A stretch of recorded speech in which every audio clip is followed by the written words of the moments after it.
Guys, welcome to my channel. My name is Sharlene Gumbo and I'm an accountant working in London. If you are seeing me for the first time, welcome. We're happy to have you today. We're happy to have you on this channel.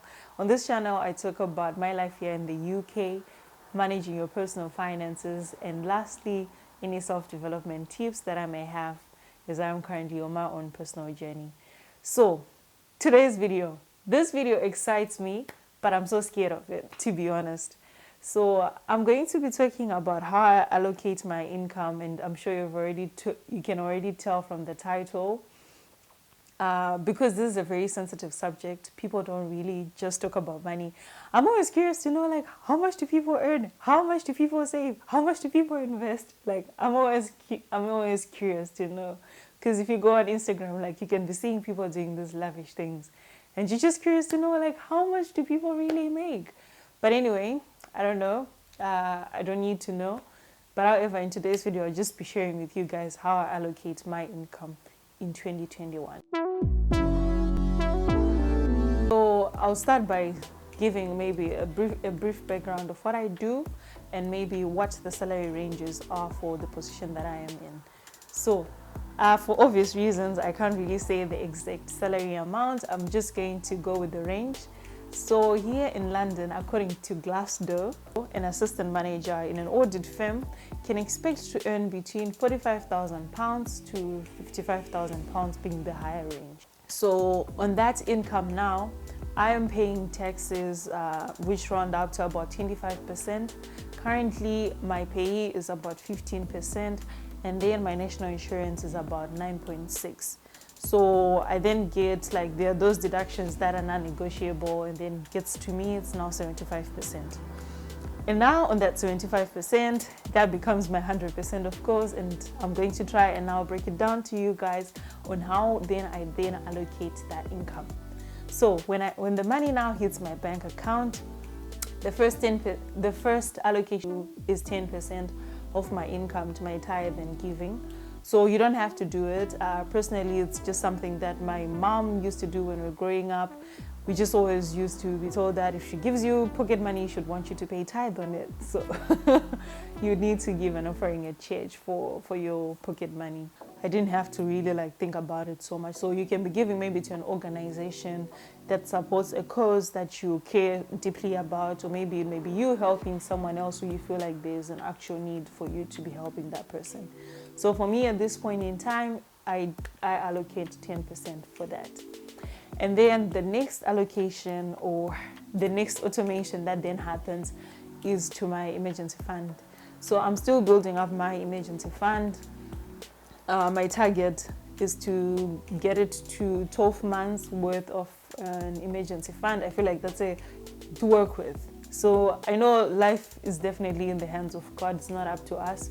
But in my very small ways, the only thing I can do is to save for the unknown, because you never know what would happen. What if I lose my job or something happens? How I determined this fund, I just took my comfortable cost of living, which is about £1,300 a month, and I multiplied that by 12, and it all came to about £15.6. Yeah, that's the savings bit that I need to do this year particularly. So I've just told myself that the main thing that you need to do is this emergency fund, and once that's done, then maybe I can then start to look into saving for a house. But it's something that I do not feel like I'm doing. It's not something that I am actively thinking that I'll do really quickly, because the property market here is crazy. It's just expensive. So this whole emergency fund thing, I've gotten to learn about it from watching big finance gurus like Ramsey, who talks a lot about having your emergency fund set up. I also watch Patricia Bright. She's a very amazing lady, boss lady. She does amazing things, and I just look up to her.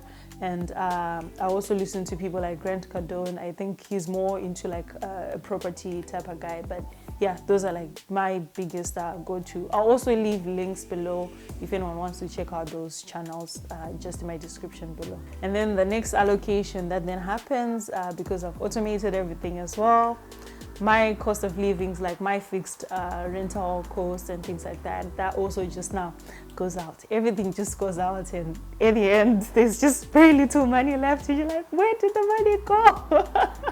Because everything is just automated. And then after that as well, I have I also have another fund that I've set up for my travel fund. So I have a friend of mine who was like, when things open up in June, let's start saving for holidays and stuff. So I'm allocating 2% of my salary to me saving for a holiday. So that's what I'm doing at this point. I don't want to have to like pay the whole thing at once, and I feel like I would feel the impact. So I've started like early, like in January, to put 2% in there. So that by the time I get to June, it'll be a decent amount for me to do something when we are now in summer.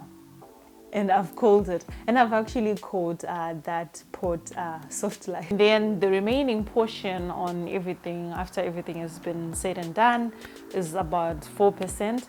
And this 4% is just for me to leave a little bit of breathing room so that I don't really fully suffocate myself by allocating funds everywhere to up to the last dollar, so that if something happens and I need to take care of something urgently, I can be able to do that. Or sometimes I would say this is like my investing in myself fund that I use.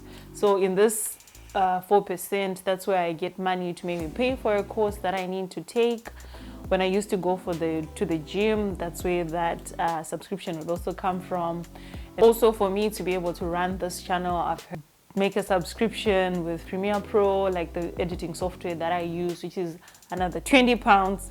So it's just those little things, me investing in myself. I know it's very cliche to say I am investing in myself, but to be honest, that's what's happening. Because it is my financial plan, or how I've structured my finances in 2021.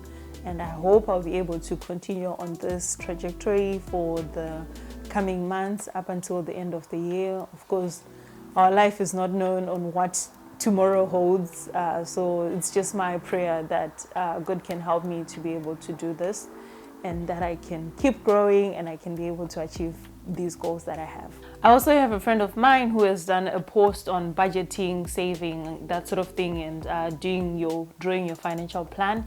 If you're inclined to, I'll leave her link below for you to check out this article. It was a very good read. Thank you guys so much for watching. I'm always curious to know, like, if you find it, if you are comfortable sharing what your split looks like, please put it down below. I'm just very curious to know what other fellow young professionals are doing, because this channel is for us, and I just want to also start conversations about things that people find to be taboo, talking about money and stuff. So thank you so much for watching.